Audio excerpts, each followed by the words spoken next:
Hey, what's up guys, DP here from Team Triple Drive today. I'm gonna come to a deck priority. It's attempt to because, well, awkward thing happened, so my little tripod for my phone is completely wrecked. It got destroyed in my bag by all the deck boxes and stuff, and I cannot find the charger for my camera, so I cannot actually record with my camera. My battery is drained, so I need to either find one tomorrow, well, find it my old one tomorrow, or order a new one.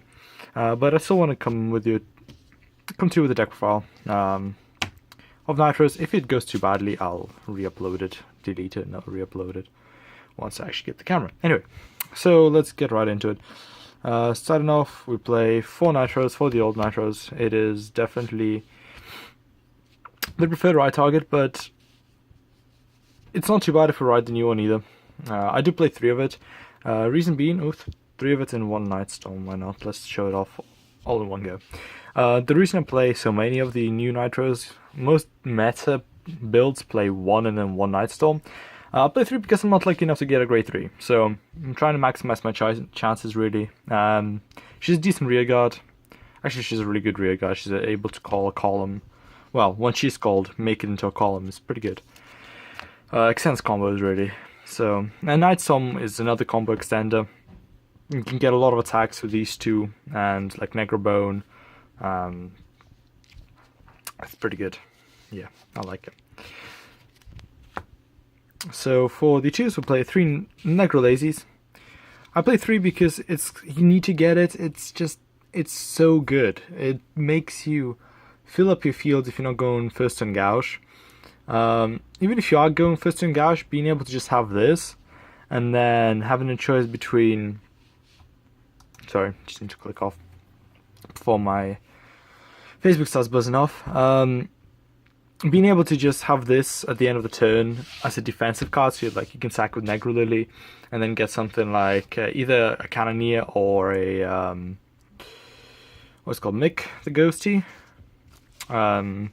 It's just so good, really really good card. I play 2 Negro Rook, my bad. Negaruk, he's amazing, 16k attacker. I actually find myself using him less and less now because Nightrose can do multi-attacks very well. So huge attacks is not as important as multi-attacks because obviously G-Guards are a thing. G-Guards can guard for high numbers, but they can only guard 1 attack. Unless it's something like Denial Griffin, which then kills another unit, but with Hardcore or something, I don't know. But yeah, you get the idea. Basically, multi-attacks are kind of a bit more important, so I don't play 3 of it. Although, if you want to fit a 3rd one in, it's not too bad. Generally, I will search for it with something, or I will mill hard for it. So yeah, I play 2 Scouts and Cannoneers. I kind of want to bump this up to a 3. I'm not sure if to take out a Columbard for it, which I do play 1 of. Yeah. Play 1 of Columbard. So before Columbard, I played Parkour, Anti-Link Joker, and if I was to go into a massive tournament, like a Sprint Circuit tournament or something, I would take this out for a Parkour. Reason being, Link Joker kills this deck if you don't play it. If you have Parkour, you're fine. You're gonna probably win, which is, well, nice. That's kind of why you're taking meta deck into the tournament, right? So at the moment I'm playing him because we do have Link Joker players now, locals, but there's not that many of them. And honestly, if it's Messiah, it's fine because they'll die. Your units will die to Holo at the end. However, it's Chaos Breaker, you do want to play Parkour. Yep. And final 2 grade 2s is Skin Serpent, Combo Extender, Soul Builder. It's amazing. It's really really good.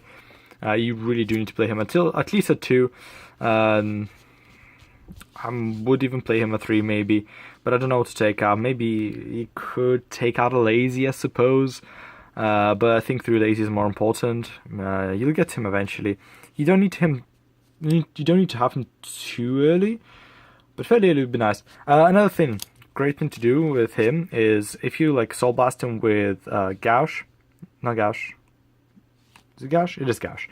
I keep getting Gauche and Grenache confused. So if you Soul Blast him with Gauche, and you also Soul Blast Negro Lazy, you can resurrect this, activate the skill first. Now you have a Counter Blast and a Soul Blast to resurrect something with Negro Lazy. So say you didn't have enough Soul to get a full field from Gauche, this can help you then get Negro Lazy off, which is really good.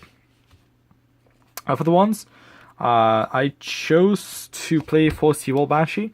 Now, where are they? Just to confirm, I do have, and I have played for ages. I played these for a while, I tested them out. They are good in some situations, but very rarely do I need the unflip. Honestly, like, I get that Soul is a very heavy resource for this deck, but I don't find myself needing to unflip with the PG at least, because most of my other cards do it. I usually use Grenache to unflip, or Negro Lazy will unflip for himself, etc. So the unflip PG will come in useful now and then, but generally Seawall Banshee I reckon is the better PG, at least from experience for me. Again, you can alternate it if you want, but I like to secure my PGs. 3 Stride Forwarder, don't have space for the 4th. I'd like to play the 4th, but can't fit it in. But I wouldn't play any less because I'm not lucky enough to get all my pieces. 3 Bones, because Bone is combo extender, you kill your opponent with this card.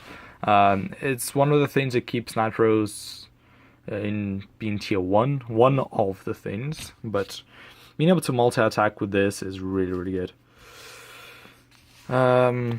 I play 2 Fatal Shade. Fatal Shade is really good. Another Soul Blast user, but sometimes you'd rather Soul Blast than mill 3 because you're close to decking out or something, or you know this game will go on for long. So Soul Blast will become a better resource. And she also turns to the bottom of the deck, so it fills up your deck by 1 more card, which is good. So if you don't know what she does, it basically does the same thing as the GB2 for Nightrose, kind of, but it returns to the deck instead, and for Soul Blast cost itself a mill 3 cost. So really good card. I like it. I use it fairly often. I use it usually, I don't know, say 40% of my games. This is a rough estimate, I didn't actually calculate it, but it's not really half of my games, it's just a bit less, but it's also very common that I use it. So I'm gonna say maybe 30 to 40% of my games I use it, which is good enough for me to keep it. Now, the only card that I would take this out for is him. This guy is amazing. Bale the Ghosty, honestly, it's such a simple effect, but I think it gets underestimated so much. Being able to become a 9k when his superior called is great. So you superior call him with something like a Negro Bow behind, you swing for 16k, then you can pop him and basically get another attack for free, and he goes back to the bottom of the deck. That's insane. Another thing is, it doesn't need to be retired by like effect or anything, it just went put into the drop zone during the battle phase. So, say you call Starlight Nightrose in front of it, then you Soul Blast 1 to call another card in the same column. Obviously, once it's rested, so you've used it up. Then this can go back to the bottom of the deck to countercharge. And you can call like something like a Negro Bone and get another attack, and then retire the Nightrose and gets another attack with that. So it's a lot of great attacks. I love this card to bits. I actually might take this down to 1 and play 3. Half tempted to actually take this out completely to play 4 of these, because this is just bravissimo. It's amazing. I love this card to bits. Honestly, such a good card. Negerbone, yes, it's good, right. By the way, I'm just going to address why I don't play 4 of him. It's good, but you only need ever 2 of him in the drop zone. Ever. And by the time you need 2 of him in the drop zone, you would have milled most of your deck out. So the chances are you would have hit it, and you also have cards that spot mill. Well, a card that spot mills. So, yeah. Actually, you have 2 cards, including a Stride. So, starter Grenache. Still the best start in the Granblue clan, I think. You keep him in the soul for Gauche play. First turn Gauche, be a meta player, and do that. Then I play 1 Chappy the Ghosty. This is our spot mill. Alternative to him is Upstart Zombie, which is a 7k unit with a hollow ability. So when it's placed, I think it's GB1 restricted though. So when it's placed on the rearguard circle, you can either mill a card, or if it's hollowed, you can search your deck for a card and send to the drop zone. So that card is also really good. I do rate it. It's good. But Chappie, I played because you can like guard with it with a Super G guard. And then also send a card to the drop zone that you need. It's just multifunctional, and it's a 10k shield, which is also nice. For the triggers, play 4 of the Ghosty heals, just because it's adorable. You're probably never going to use its skill because it'll just deck you out faster, and yeah, I mean, I doubt that you'll use its skill. It's possible maybe sometimes you want to get some like an extra Negro Bone in, and maybe fish for a better like a 10k shield or something. Yeah, I mean, it could happen, but I've never used it. I'm going to be honest, never used the skill. I play it because it's adorable. It's a ghosty eating a banana, come on. And for the triggers, play for Rough Seas Banshee. She's amazing. I actually want to argue that she's better than Rampage Shade, which we also play 4 of. Reason being is this is early game. You can put this into the soul to draw more cards, which is probably drawn into like rush pieces. You rush and then you like intercept to guard, and then go gouge first turn, and like res a whole field because you've drawn to like 2 or 3 of those. Such a great card. I freaking love it. It's amazing. Rampage Shade is also really good. It fills your soul up for later gouge plays or just general soul plays because you use soul up so much. So it's good that 8 of our triggers go into the soul. That's very good. This deck, half the time you don't win with triggers, you win with just multiple attacks. Multiple attacks, fairly high number attacks. Then play 3 more crits and 1 Make the Ghosty. Make has obviously now been hit, but it's fine. I've never actually abused him anyway. And there were players that somehow needed 4. I don't know. I think 1 is enough for me. I used it because it was also a stand trigger, but now I'm trying more crits, and I kind of like being able to sack with crits. Yeah, so the crits are really good, but I don't know, you could play the hollow stand. I can't even remember what it is, to be honest. But Mick is there for the defensive play. Rarely the offensive, to be honest. You kind of want to keep him in the drop zone for that 10k. So basically, he's your win against Gear Chronicle. Gear Chronicle goes, Melon, you're like, yeah, make the Ghosty, 21k Vanguard, what you want, you know? You win. Right. Onto the G zone. So let's start off with 4 of my favorite cards in the G zone for gouge. I need to get 1 more SP so I can. I had 2, but downgraded to my friend. Gotta get 1 more. Right, anyway, gouge is amazing. Basically, potentially first strider as a whole field, give them plus 1k, which actually hits magic numbers with certain cards. Like Kin Serpent becomes a 9k, which is really good. So you can make 16k comms with Kin Serpent, or not 16, but like 17, 18. Yeah, I mean, it's really good.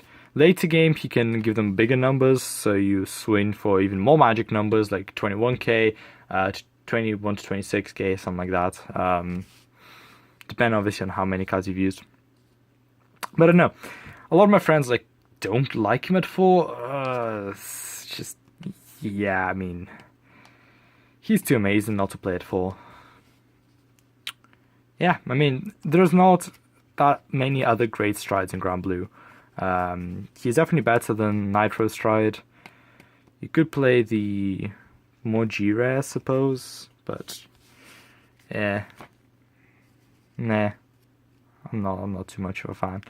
Right, I play 4 Negros on him. I'm trying this out at the moment. I play 2 in my build. I was gonna play 5G Guardians, 2 of this, and then 2 Dragoots, which I currently play 1 of. It should be, I cannot actually test 2 Dragoots out at the moment because I don't have the second one. But I know a lot of the Japanese players play 2 to 3. Personally, I haven't actually even seen that many times where I would rather go into Dragut instead of something like Negrosona or Gauche. Because Dragut, sure, it can snipe things and draw, but it's also really heavy resource, and I'd rather just multi-attack them to death. But in some matchups, when the field is super annoying, yeah, Dragut is great. Sure. Just generally, I don't know. It's okay. Personally, I haven't found the need for the second one. That's why I never bought again the second one. So that's why it's not there.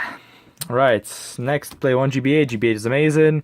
I tried 2 out. You deck out before you ever get into the second one, or you've won, really. So, there's no point. 1, Obadiah, just in case you just have a very slow start, you can mill to the right cards. And then obviously Nightrose will get Necrolaze. Necrolaze will get something else. You can get some like Nightrose out and just get 3 units out, which is not too bad. But yeah, Obadiah is good. I like him. This should be a Sabreeze. Don't know what I did with my Sabreeze. But yeah, this should be a Sabreeze. Currently a placeholder because still a Cray Elemental, so if I do play against Link Joker, I can just like slide Parkour in if I know Link Joker's in the tournament or something. But this should be a Sabreeze. Definitely. And then I play 4 G-Guards. I play 1 of Dish and Draw. Again, Cray Elemental, Parkour. You can play the other Negro G-Guard, but it's a Soul Blast, and I also don't have it. I know it's a rare, but you could play it. It's a good G-Guard, in all fairness. It can get you to very high numbers in defense, especially later game, which actually other G-Guards can't. At least not for such a low cost. I mean, yeah, I'd give it a go probably if I had it. So take this out for the rare Negro G-Guard that just gains a bunch of power. Like for every 5, you gain 5k shield. For then if it's 10, you gain 10k shield, and if it's 15 in your drop zone, you gain 15 shields. It becomes a 30k G-Guard, I believe. Really good card. Then I play 2 Negro Lily. Always 2. She's brilliant. She's amazing. You can sack something like Bale the Ghosty. I can't remember. There's so many Ghosties. I think it's Bale. The one that I praise, like it's heaven's gift. I don't know. Yeah, Bale the Ghosty. You can sack him. Basically makes it free. And you can call another one. That's a motorbike. Yeah, really good. You play one of her Soul Blast, but whatevs. I'm not sure if actually the other Negro G-Guard is a Soul Blast or not. I can't remember, to be honest. I just don't have it. I meant to get it off my friend, but I traded the deck away, and now got it back. This is basically the build that I told my friend to build anyway. Minus the Sabreeze and the Negro G-Guard, if I'm honest. But yeah, everything else is the way I wanted it. But yeah, this has been it for the deck profile. The deck is really strong. It's tier 1 for a reason. Multi-attacks, big numbers. Honestly, most of the time if you're in control, there are some matchups which are really crap for you. Like No Seal or Gabriel is really bad because they'll get to high numbers. So you need to really get your Cannoneers rolling, and you need to get to retire in those Broken Hearts. At which point that's when Dragut is really good for you. So you'll be using Dragut more in those matchups, and Skeleton Cannoneers as well. What other matchups are annoying? Gear Chronicle is okay, to be honest. Luard is not too bad. It's 50-50. Sure, it draws a lot, but you also have so many attacks. I think this is one of the few decks that can compete with Luard in terms of aggression. I mean, Luard does not have as much aggression as this deck, but has a lot more defense, while this deck has a lot of aggression to combat that defense. And also, you can snipe their units, which is nice, so you can control them a bit. So, it's... I don't know, it's 50-50 with Luard, to be honest. What are the meta decks? Blasters, if they get to grade 3, you win. Well, I say you win, obviously they can sack, etc., but you have the better matchup. If the grade 2 game you want to Sabreeze, which is why you'd run Sabreeze over the Blizzard. If they rewrite, you're probably screwed. If I'm honest, you don't have that many ways to combat grade 2 game in this deck. 7 Seas, you lose. What are the meta-relevant decks? Chaos Universe, if you're on parkour and you can get into it early enough, you win. If you don't, you lose. I've actually, when I played Chaos Universe at Sprint Circuit this year, I played against a Nightrose player. He had to ride into Nightstorm, and he couldn't get his parkour early enough, so I had him locked down for so long that by the time he did get his parkour off, it was irrelevant. And I won. Well, it wasn't too bad. So you need to get your parkour off against Chaos Universe really, really badly. Is there any other meta? Oh, Fenrir, you're okay because they'll do Wiseman Loop. You go Cannoneer, Snipe. It's hilarious. Although Ishtar might give it a bit of a boost, it's not enough. Fenrir is still the only meta-relevant version of it. So, yeah. And I believe that's kind of it for meta decks. Oh, yeah, right, Vanquisher. Comes at 12, you're screwed. Vanquisher's like the auto win against this deck. I don't think Naturals will stop being tier 1, but it will have a hard counter now. Vanquisher is still really good against it right now. It's probably one of the better decks to fight against this. But it's still a bit slower than it will be in the future.